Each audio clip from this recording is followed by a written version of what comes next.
Myanmar police fired on protesters around the country on Sunday, and at least 18 people were killed in the worst violence since February 1st. Military coup, the United Nations said, calling on the international community to act to stop the repression. Crowds of demonstrators came under fire in various parts of the bigger city of Yangon after stun grenades, tear gas, and shots in the air failed to break up their protests. Across the country, protesters wearing plastic work helmets and with makeshift shields faced off against police and soldiers in battle gear, including some from units notorious for tough crackdowns on ethnic rebel groups in Myanmar's border regions. Severe action will be inevitably taken against rightist protesters, the state-run global New Light of Myanmar said. The army had previously shown restraints but could not ignore anarchic mobs. Several wounded people were hauled away in Yangon by fellow protesters, leaving bloody smears on pavements, media images showed. One man died after arriving at a hospital with a bullet in his chest, said a doctor who asked not to be identified. Police and military forces have confronted peaceful demonstrations using lethal force and less than lethal force that, according to credible information received by the UN Human Rights Office, has left at least 18 people dead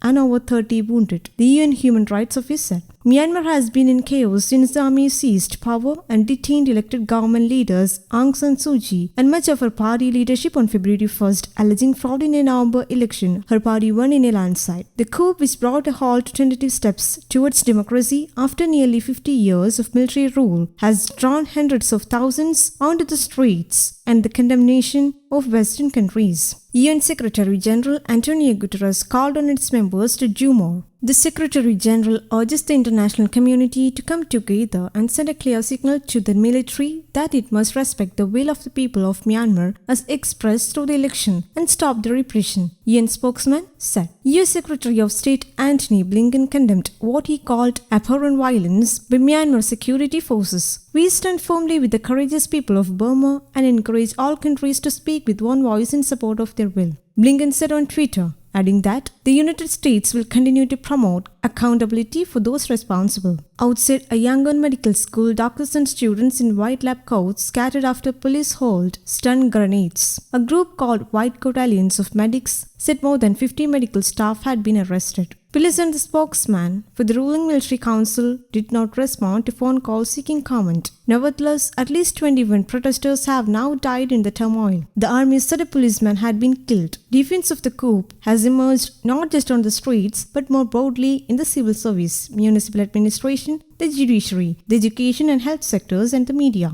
Activists across Asia held protest in support with the rallying cry Milk Tea Alliance, which first united pro-democracy activists in Thailand and Hong Kong. State-run MRTV television said more than 470 people were arrested on Saturday. It was not clear how many were detained on Sunday. Youth activist Esther Senau said people were battling the fear they had lived under military rule. While some Western countries have imposed limited sanctions, the generals have traditionally shrugged off diplomatic pressure. They have promised to hold a new election but not set a date. Suu Kyi's party and supporters said the result of the November vote must be respected. Suu Kyi, 75, who spent nearly 15 years under house arrest, faces charges of illegally importing 6 walkie-talkie radios and of violating a natural disaster law by breaching coronavirus protocols. The next hearing in her case is on Monday. News Desk Kamudi, English.